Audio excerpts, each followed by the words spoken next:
રાજકોટના ઉપલેટા શહેરમાં 26મી જાન્યુઆરી પૂર્વે શહેરમાં યોજવામાં આવી તિરંગા રેલી તેમજ મશાલ રેલી। રાજકોટ શહેરમાં 26મી જાન્યુઆરીની પૂર્વ સંધ્યાએ શહેરમાં યોજાઈ તિરંગા રેલી અને મશાલ રેલી આ વર્ષે રાજકોટ જિલ્લા કક્ષાની ઉજવણી ઉપલેટા શહેર ખાતે યોજાઈ રહી છે, જેમાં ભાગરૂપે પૂર્વ સંધ્યાએ રેલીનું કરાયું હતું ખાસ આયોજન। રાજકોટ જિલ્લા કક્ષાની ઉજવણીના ભાગરૂપે ઉપલેટા શહેરમાં મિશન અભિમન્યુ ટીમને નેજા હેઠળ યોજવામાં આવી હતી વિશાળ તિરંગા રેલી અને મશાલ રેલી।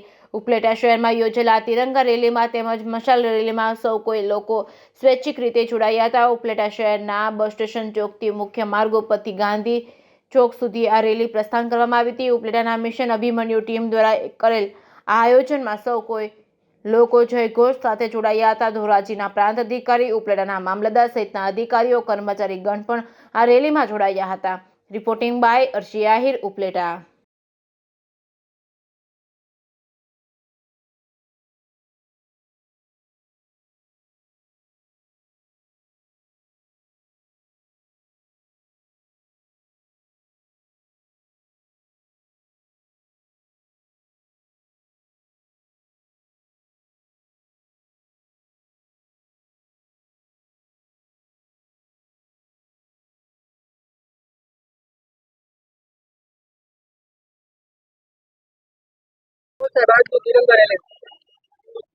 આજે તિરંગા રેલી અને મશાલ રેલી આપણે કાઢવામાં આવેલ છે।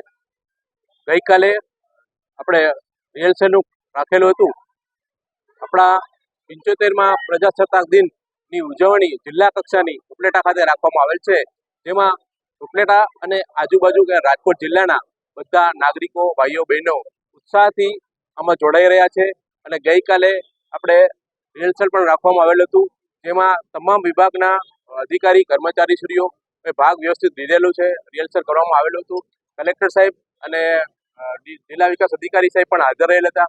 આજે આ પ્રસંગે અત્યારે આપણે મશાલ રેલી અને આપણા તિરંગા યાત્રા પણ કાઢવામાં આવેલ છે, જેમાં આપ સૌ જોઈ રહ્યા છો કે અત્યારે કેટલી બહોળી મોટી સંખ્યામાં આપણા ઉપલેટા શહેરના જે ગ્રામજનો છે, ભાઈઓ તથા બહેનો બધા ઉત્સાહથી મનાઈ રહેલા છે।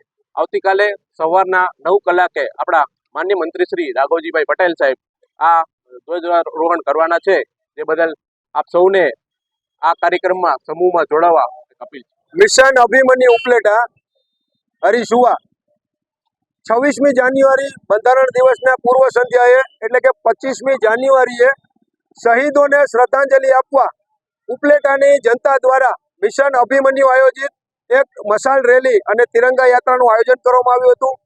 આમાં શાળાના બાળકો ખાસ કે જેમને શહીદો કોણ શહીદ થયા, કોણે દેશને આઝાદી અપાવી છે, આ શહીદોથી પરિચિત થાય એ માટે એક રેલીનું આયોજન કરવામાં આવ્યું હતું। અને ઉપલેટાની જનતા, ઉપલેટાના લોકો, વેપારીઓ, અધિકારીઓ અને ખાસ મિશન અભિમન્યુ ટીમના સભ્યો હાજર રહ્યા અને રેલી ખૂબ સફળ રહી। બાળકોમાં જે શહીદો છે એમની શહાદતના ભાવ, કેવી રીતે શહાદત આપી હતી અને કેવી રીતે એણે શહીદી વહોરી લીધી હતી, આ વાતનો ખ્યાલ આવે એના માટે આ રેલીનું આયોજન કરવામાં આવ્યું હતું।